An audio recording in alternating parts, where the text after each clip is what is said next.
సింగరేణి ఎన్నికలపై professor Kodandaram focus పెట్టారు.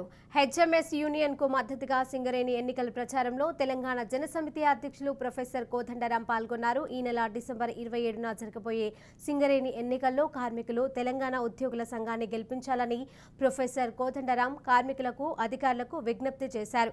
సింగరేణి ఎన్నికల్లో తెలంగాణ ఉద్యోగుల సంఘం మరియు హెచ్ఎంఎస్ యూనియన్ కు మద్దతు తెలిపి ఓట్లు వేసి గెలిపించాలని, తద్వారా కార్మికుల సమస్యలు పరిష్కారం అవుతాయని తెలిపారు.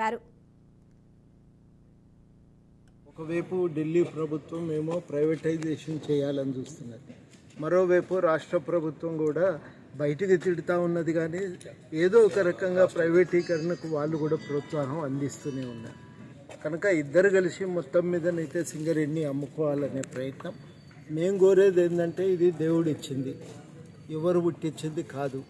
దీనివల్ల ఈ బొగ్గు తవ్వి తీసి రకరకాలుగా ఉపయోగించేటువంటి క్రమంలో వచ్చేటువంటి ఫలితాలు ప్రజలందరికీ దక్కాలని కోరుకుంటున్నాం. ప్రత్యేకించి ఆ తవ్వే పనిలో ఉన్నటువంటి కార్మికులు, అందుకు సహకరించేటువంటి అధికారులకు ప్రయోజనాలు దక్కాలి. మూడోది ప్రజలకు దక్కాలి. ఇది కాక మధ్యలో ఉన్న కాంట్రాక్టర్లు కేవలం పెట్టుబడి పేరుతో వాళ్ళు సొమ్ము కాజేయటం అనేది సమంజసం కాదు. దాన్ని మేము తీవ్రంగా వ్యతిరేకిస్తున్నాం. రెండవది, విపరీతమైనటువంటి రాజకీయ జోక్యం కారణంగా సింగరేణిలో కార్మికుల యొక్క పాత్ర తగ్గిపోతున్నది. ఇదివరకు వాళ్ళు కీలకంగా తమ హక్కుల పరిరక్షణలో, అమల్లో కూడా ముఖ్యమైన పాత్ర పోషించేవాళ్ళు.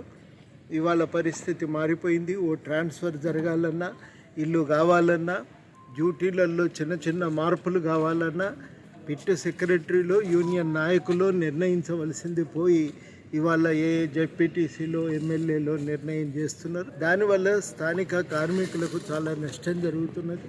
అందుకని సంస్థ యొక్క స్వయం ప్రతిపత్తిని గౌరవించాలని, రాజకీయ జోక్యాన్ని ఆపాలని, కార్మికులకు కూడా ఈ హక్కులను గౌరవించి